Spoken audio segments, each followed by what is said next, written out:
హైదరాబాద్లోని మాదాపూర్లో ఓ bar and రెస్టారెంట్లో భారీ అగ్ని ప్రమాదం సంభవించింది. 5 అంతస్తుల భవనంలో నిర్వహిస్తున్న రెస్టారెంట్లో ఒక్కసారిగా మంటలు చెలరేగాయి. సిలిండర్లు పేలడంతో ప్రమాదం ఎక్కువగా అయిందని స్థానికులు చెబుతున్నారు. పేలుడు ధాటికి ఆ భవనంతో పాటు పక్కనున్న కంపెనీ అద్దాలు సైతం ధ్వంసమయ్యాయి. అద్దాలు పగిలి పక్క కంపెనీలోని ఐటీ ఉద్యోగుల్లో కొందరికి గాయాలయ్యాయి. రంగంలోకి దిగిన ఫైర్ సిబ్బంది చాలాసేపు శ్రమించి మంటల్ని అదుపులోకి తెచ్చారు.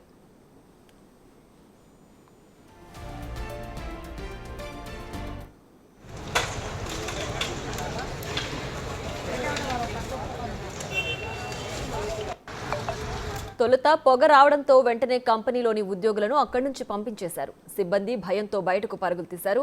ప్రమాద సమాచారం తెలుసుకుని వెంటనే ఫైర్ ఇంజన్లు రంగంలోకి దిగాయి. దాదాపు గంటన్నర తర్వాత మంటలు అదుపులోకి వచ్చాయి. ఎటువంటి ప్రాణ నష్టం జరగకపోవడంతో అంతా ఊపిరి పీల్చుకున్నారు.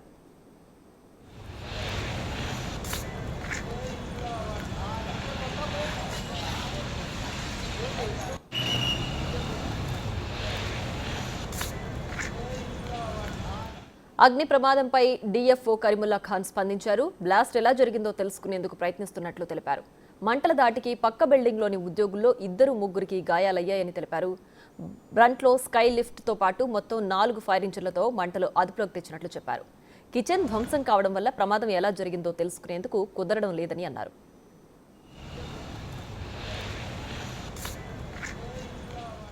మరింత సమాచారం డీఎఫ్ఓ కరీముల్లా ఖాన్తో మా ప్రతినిధి సుజాత ఫేస్ టు ఫేస్. అయితే మాత్రం అగ్ని ప్రమాదం చేసుకుంది. ప్రస్తుతం అధికారి ఉన్నారు. సార్ చెప్పండి సార్, ఏం జరిగింది? ఇది G+5 బిల్డింగ్ అండి. ఇది మార్నింగ్ 6:12కి మనకు ఒక ఫైర్ కాల్ వచ్చింది. సో ఒకసారి రాగానే ఇమీడియట్గా మాదాపూర్ వెహికల్ టర్న్అవుట్ చేయడం జరిగింది. దాని తర్వాత వచ్చిన తర్వాత మనకి హైట్ ఎక్కువ ఉండడం వల్ల ఫ్లోర్కి యాక్సెస్ దొరకలేదని చెప్పి మన బ్రాంటో స్కెలిప్ట్ అనే వెహికల్ ఉంటుంది. సో దాన్ని పిలిపించడం జరిగింది. సో తర్వాత ఇంకో 2 వెహికల్స్ అసిస్టెన్స్ కోసం Kukatpally vehicle and Vattinagulapally vehicle పిలిపించాము. సో 8 o'clock కల్లా ఫైర్ పుట్ ఆఫ్ చేసేసాము.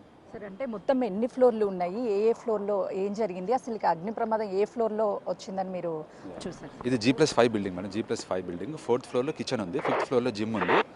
సో ప్రైమాగ్ మనకు ముందు చూడగానే అర్థమైంది ఏంటంటే 4th ఫ్లోర్లో ఫైర్ స్టార్ట్ అయింది కిచెన్ దగ్గర. మోస్ట్ ప్రాబబ్లీ అనుకుంటున్నాము. వన్స్ మీరు ఆ కిచెన్ అంతా రబ్బులు పడిపోయింది. వన్స్ వీల్ గెట్ అక్కడ కిచెన్లోకి వెళ్ళగలిగితే ఎట్లా జరిగింది ఏంటనేది కరెక్ట్ కాజ్ ఆఫ్ ఫైర్ మనం అసర్టైన్ చేయగలుగుతాం. సార్ అంటే గతంలోనూ మీరు మాక్ డ్రిల్లింగ్ చేశారు ఇలాంటి ప్రమాదాలను అరికట్టడానికి, అయినా కూడా ఇలాంటి బిల్డింగ్లో ఈ అగ్ని ప్రమాదం జరిగిందంటే ఏ విధంగా చూడొచ్చు? మేము మాక్ డ్రిల్స్ చేస్తూ ఉండండి. మాక్ డ్రిల్స్ అనే ప్రిపేర్నెస్ కోసం చేస్తాము.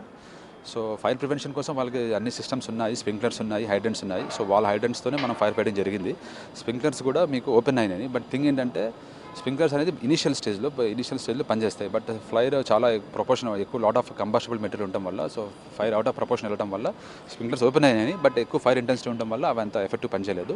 బట్ వన్స్ మన టీం వచ్చిన తర్వాత మన వెహికల్స్ యూస్ చేసి వాళ్ళ హైడ్రెంట్స్ కూడా యూస్ చేసి ఫైర్ ఫైటింగ్ చేసి దాన్ని పుట్ ఆఫ్ చేయడం జరిగింది. అంటే లోపలికి వెళ్ళే ప్రయత్నాలు ఏమన్నా చేశారా? లోపల ఎంతవరకు డ్యామేజ్ అయింది? లోపలికి వెళ్ళామండి. మా వాళ్ళందరూ లోపలికి వెళ్ళే ఫైర్ ఫైటింగ్ చేశారు. లోపలికి వెళ్ళకపోతే ఫైర్ ఫైటింగ్ అవ్వదు. So all our team work very hard. లోపలికి వెళ్ళాము, బ్రాంటో ద్వారా కూడా పనిచేసాము. అండ్ ఒకసారి వన్స్ బ్రాంటో ద్వారా యాక్సెస్ జరిగిన తర్వాత మన ఫైర్ ఫైటర్స్ లోపలికి వెళ్ళి మొత్తం లోపల నుంచి ఫైర్ ఫైటింగ్ జరిగింది. బట్ ఏంటంటే లోపలంతా కొలాప్స్ అయిపోయింది, ఫ్లోర్ అంతా కొలాప్స్ అయిపోయింది అనమాట. సో ఫాల్ సీలింగ్ అంతా కొలాప్స్ అయిపోయింది.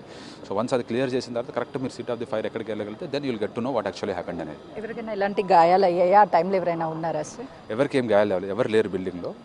సో ఎవరికి ఎలాంటి గాయం జరగలేదు, ఎలాంటి లైఫ్ లాస్ కానీ ఎలాంటి డ్యామేజ్ కానీ జరగలేదు. సార్ ఏం చెప్తారు? చాలా వరకు ఇలాంటి బిల్డింగ్స్లో ఈ రెస్టారెంట్స్ కావచ్చు, లేకపోతే ఇతర హోటల్కి సంబంధించి పెడుతూ ఉంటారు, గ్యాస్ సిలిండర్ లీక్ అవడం, షార్ట్ సర్క్యూట్ జరుగుతూ ఉంటాయి. ఇప్పుడు మీరు లోపలికి వెళ్ళేటువంటి టైంలో ఈజీ యాక్సెస్ ఏమైనా ఉందా సార్? అంటే ఫైర్ సేఫ్టీ లోపల ఫైర్ ఇంజిన్స్ వెళ్ళడానికి కానీ ఏమైనా?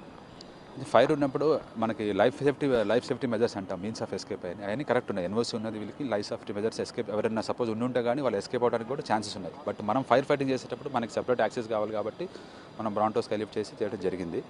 సో మాక్ డ్రిల్స్ అన్ని చేస్తున్నాం, రెగ్యులర్గా ప్రిపేర్డ్ ఉన్నాము. బట్ ఎవరు లేని టైంలో జరిగింది కాబట్టి సో వాళ్ళ ఫైర్ టీం కూడా రెస్పాండ్ అయ్యారు. సో వాళ్ళు ఇనిషియల్గా పుట్ ఆఫ్ చేయలేరు కాబట్టి మనల్ని పిలిచేయడానికి మనం వచ్చి దాన్ని పుట్ ఆఫ్ చేయడం జరిగింది. అంటే గ్లాస్కి సంబంధించినటువంటి బిల్డింగ్ కాబట్టి ఎక్కువ దూరం ఆ గ్లాస్ బ్రేక్ అయి పడడం కానీ లేకపోతే మంటలు చాలా వరకు వ్యాపించడం కానీ జరిగిందనుకోవచ్చు సార్? గ్లాస్ ఫసాడ్ బిల్డింగ్ అంటాం అది. సో అది హీట్ అవుతే గ్లాస్ ఆబ్వియస్గా షాటర్ అవుతుంది, బ్రేక్ అవుతుంది. సో షాటర్ గ్లాస్ కింద పడింది.